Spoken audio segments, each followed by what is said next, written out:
Listening Comprehension. Part A Number 1. I'm really having trouble with this calculus course. If I can start doing better soon, I'm going to have to drop it. Why don't you get some help from the graduate assistant? That's what he's there for. What does the woman suggest the man do? Number 2. Hey, don't forget to drop that book off at the library on your way home. Oh, thanks for reminding me. I am on my way. What will the man probably do next? Number 3. I sure wish I had a metric ruler with me. I need the measurements in millimeters, not in inches, and I'm tired of converting. Would it make things go faster if you borrowed mine? What does the man imply? Number 4. Good news. I'm not going to need surgery after all. The doctor says I can start working out again soon, and maybe play soccer again in a few weeks. That's terrific. It would be great if you could get back in shape in time for the state tournament. What does the woman mean? Number 5. I already know what I want to take next semester. So why do I have to make an appointment to see my advisor? All I need is her signature on my course sheet. I'm afraid it doesn't work that way. She has to talk with you to make sure everything is on the right track. What does the woman mean? Number 6. Prof. Smith sure was acting strangely today. I noticed it too. She was talking so quietly and then not giving us any homework. Can you believe that? What can be inferred about Professor Smith? Number 7. It's been pouring for 3 days now. I begin to wonder if it'll ever stop. And tomorrow is gonna be my day at the beach. But if it doesn't clear up by then, I'll just have to forget about that. What does the woman imply?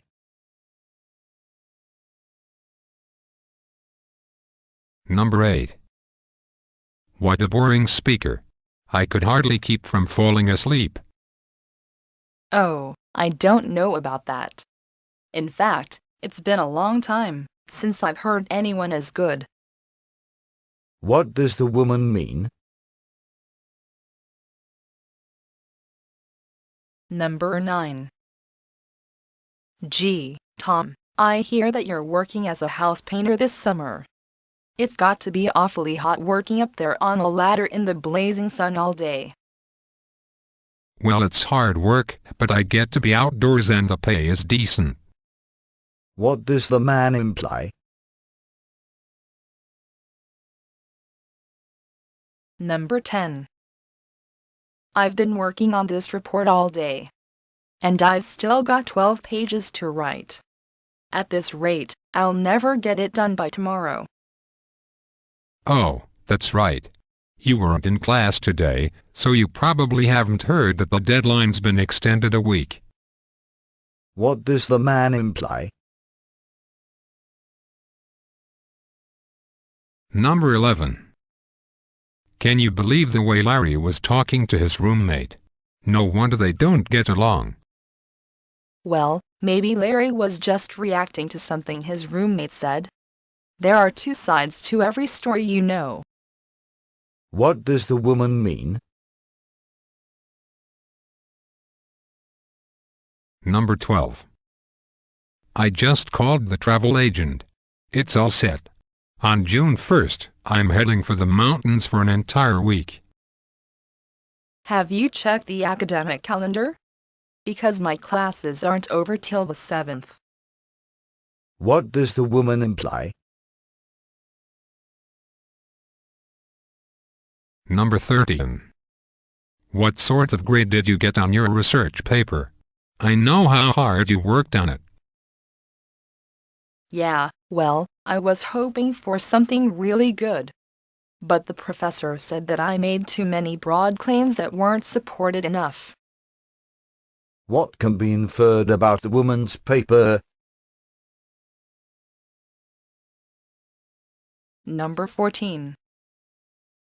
The state ballet's coming to town next weekend, and I can't find a ticket anywhere.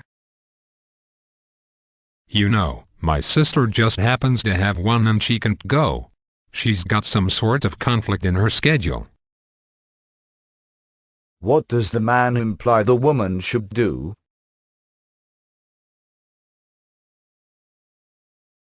Number 15. Have you found out yet what hotel you'll be staying in? I'm at the Gordon right across the street from the conference center. Huh, lucky you. I'm at the Applegate 6 miles away. What does the woman mean? Number 16. Joe, I thought your article on the school newspaper was right on target.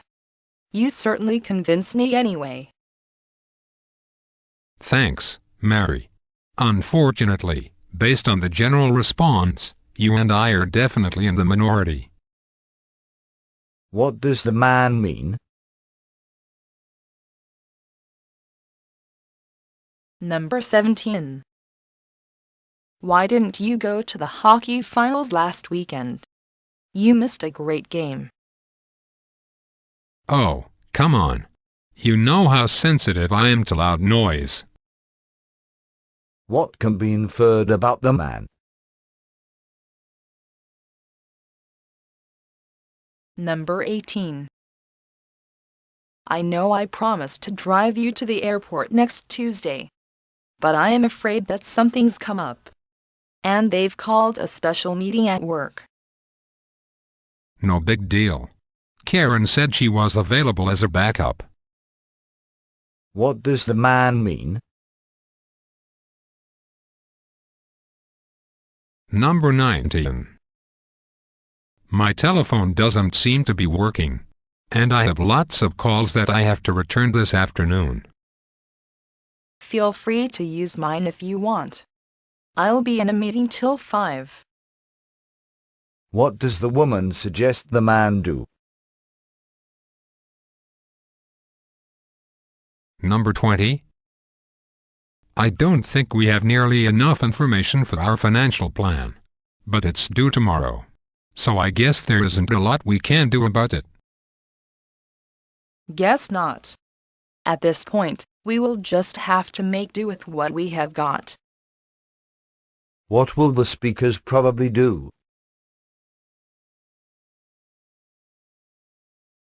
Number 21. Ever since your girlfriend moved to Bridgeport, you're always driving there. How many trips a week do you make anyway? I have lost count, but I can't do it with my eyes closed. What does the man mean?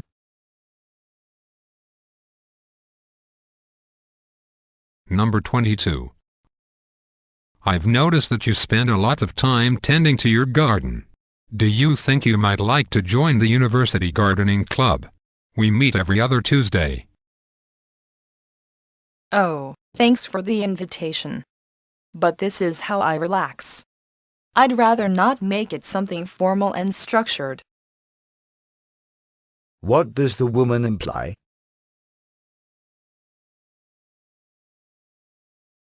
Number 23. Does this music bother your studying, Pam? Actually, I'm not studying anymore, but I'm trying to sleep. What does Pam imply? Number 24. I think we should hold our FAST committee meeting in one of the meeting rooms of the library. So far, there are 8 of us who plan to come. Wow, if there were more than 4, I'd say that we have it over at my place, but with 8 of us, I guess I'd have to get along with your suggestion. What does the man imply? Number 25. I just don't know if you should call everyone to collect the data or just send out a questionnaire. But you'd better make a decision soon. I know. There's only 1 month till the election. What does the woman mean?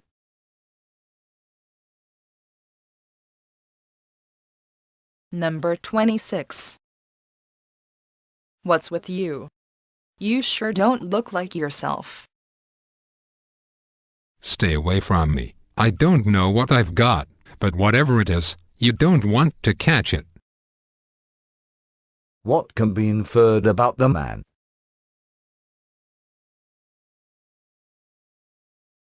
Number 27. You waited at the tourist cafe yesterday, didn't you? Was there much of a wait to be seated? Was there? Wish I'd brought a book or something to occupy my time. What does the man imply about the tourist cafe? Number 28. I thought there was still time for me to apply for a student loan. But someone just told me that the closing date was last Wednesday. Are you sure? I thought we still had another month. Wait, I've got a brochure right here. Yeah, Wednesday was the opening day. What does the man imply? Number 29. This casserole really tastes good. I guess that's because the vegetables in it are fresh instead of canned. I know. Kind of a rare treat in this cafeteria. What does the woman mean?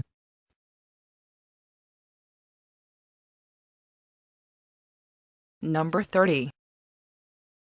I don't think I want to live in the dormitory next year. I need more privacy. I know what you mean. But check out the cost of renting an apartment first. I wouldn't be surprised if you changed your mind.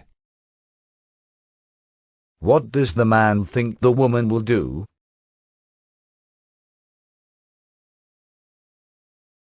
Part B.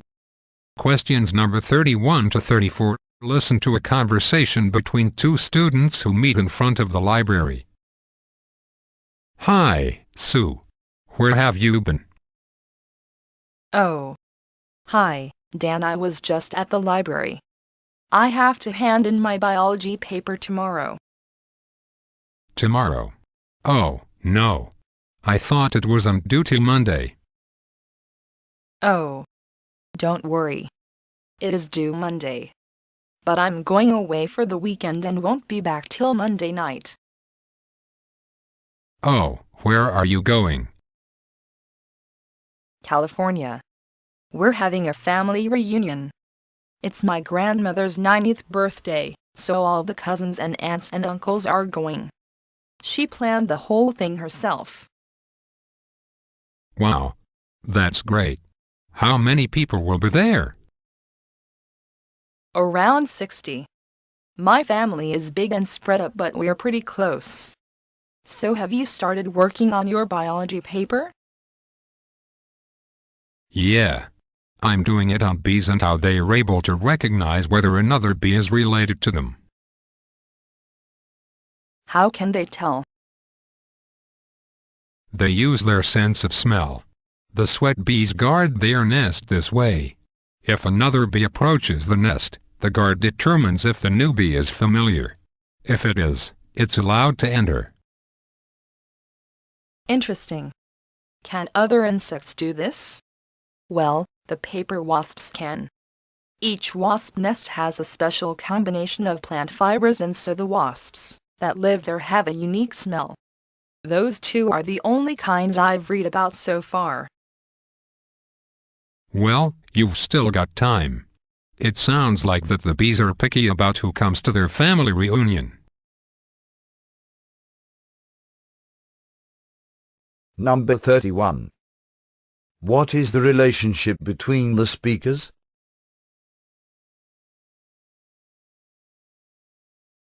Number 32.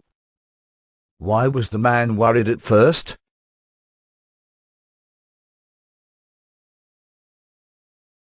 Number 33.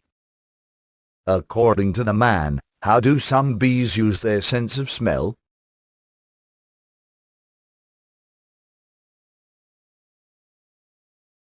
Number 34.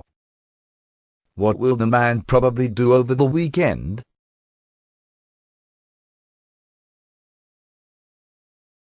Questions number 35 to 38. Listen to a conversation between two students. Hi, Jim. What are you doing? Hi, Linda. I'm working on a report on energy sources for my environmental science class. But I'm having trouble finding enough information. You know, we were talking about sources of fuel in my class today. Yeah. Prof. Collins. He's an authority on energy sources. He was telling us about a new way of getting fuel oil from coal. I didn't know that was possible. He said something about coal being set on fire and blasted with a mixture of steam and oxygen. This process produces a gas made up of hydrogen and carbon, the basic elements of oil. And then they do something to change that gas to oil. Right. First, since coal contains fewer hydrogen atoms than oil, they have to add some extra hydrogen to the gas. Then impurities are washed out with methanol, I think, before this gas is sent on to reactors, where it's changed into oil. Since coal is so plentiful, I guess it won't be long till this new type of oil will be available all over the place. Ah. I doubt it. Prof. Collins said something about the process not be economically enough to use in this country. At any rate, you really ought to talk to him. He'll be able to help you more than I can, and he's got office hours all afternoon today. Thanks. He's over in Anderson Hall, right? Right. Number 35. What are the students mainly discussing?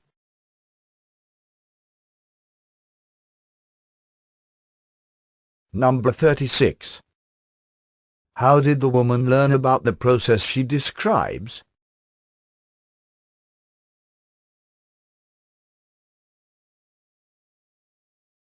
Number 37. In the process described by the woman, why is the coal burned?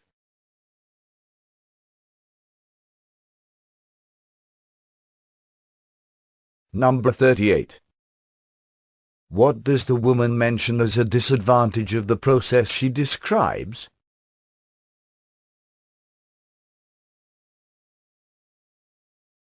Part C.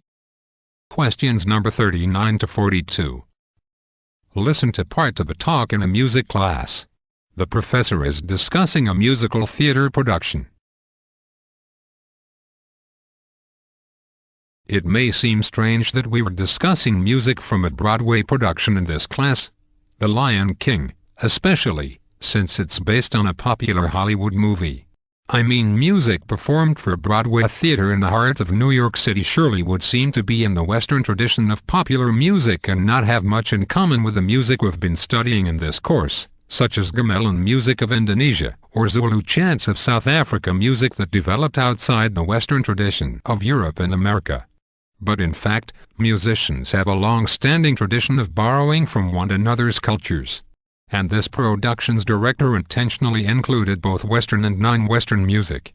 That way, some of the rhythms, instruments, harmonies typical of non-Western music contrast with and complement popular music more familiar to audiences in North America and Europe, music like rock, jazz or Broadway-style show tunes.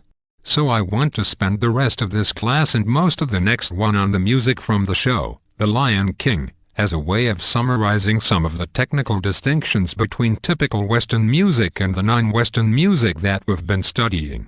Now the African influence on the music is clear. The story takes place in Africa. So the director got a South African composer to write songs with a distinctly African sound. And the songs even include words from African languages. But we'll get back to the African influence later. First, let's turn to the music that was written for the shadow puppet scenes in The Lion King, music based on the Indonesian music used in the shadow puppet theater of that region. Number 39. What is the talk mainly about?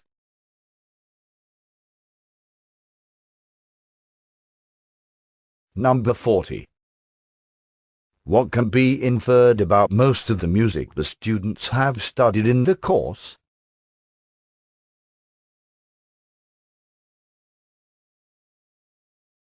Number 41. Why were African words included in some songs for the Broadway version of The Lion King?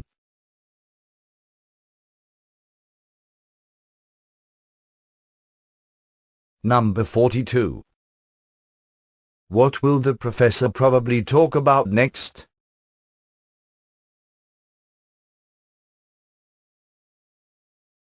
Questions number 43 to 46. Listen to part of a talk in a class on the history of science. In ancient times, many people believed the earth was a flat disk. Well over 2,000 years ago, the ancient Greek philosophers were able to put forward two good arguments proving that it was not. Direct observation of heavenly bodies was the basis of both these arguments.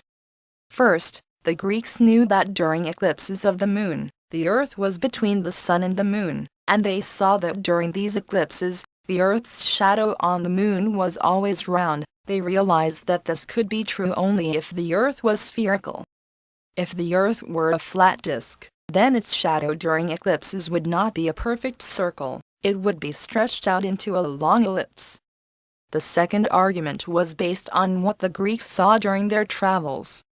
They noticed that the North Star, or Polaris, appeared lower in the sky when they traveled south. In more northerly regions, the North Star appeared to them to be much higher in the sky.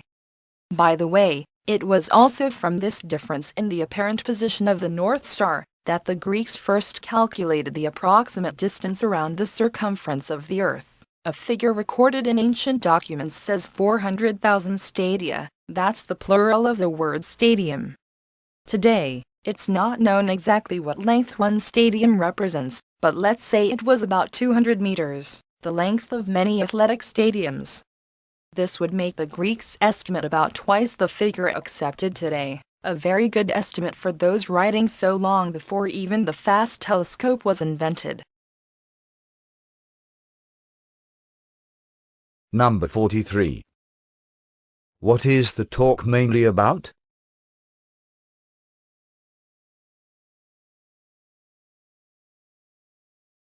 Number 44. According to the professor, what were the beliefs of the Greek philosophers based upon?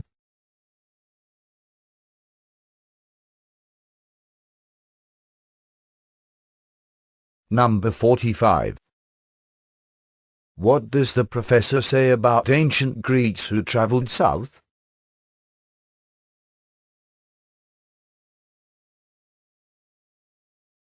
Number 46. What does the professor say the term stadium refers to?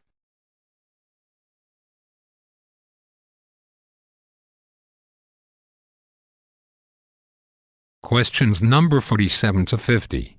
Listen to the beginning of a lecture given by a history professor. Good morning, class. Before we begin today, I would like to address an issue that one of you reminded me of after the last lecture. As you may recall, last time I mentioned that Robert E. Peary was the first person to reach the North Pole. What I neglected to mention was the controversy around Peary's pioneering accomplishment. In 1910, A committee of the National Geographical Society examined Commodore Peary's claim to have reached the North Pole on April 6, 1909 and found no reason to doubt him. This judgment was actually confirmed by a committee of the United States Congress in 1911. Nevertheless, Peary's claim was surrounded by controversy. This was largely due to the competing claim of Dr. Frederick Cook, who told the world he had reached the pole a 4-year earlier. Over the decades, Peary was given the benefit of the doubt, but critics persisted in raising questions about his navigation and the distances he claimed to have covered. So the Navigation Foundation spent an additional 12 months of exhaustive examination of documents relating to Peary's polar expedition. The documents supported Peary's claims about the distances he covered. After also conducting an extensive computer analysis of photos taken by Peary at the pole, they concluded that Peary and his companions did in fact reach the near vicinity of the North Pole on April 6, 1909. Okay, today we were going to talk about exploration of the opposite end of the world. I assume you all read Chapter 3 in our text and are now familiar with the names Emerson and Scott.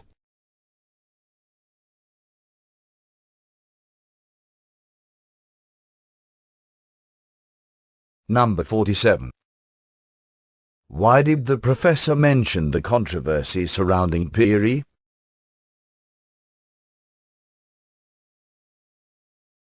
Number 48.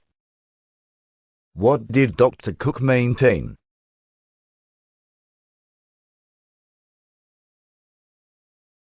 Number 49. How did the experts determine that Peary reached the North Pole?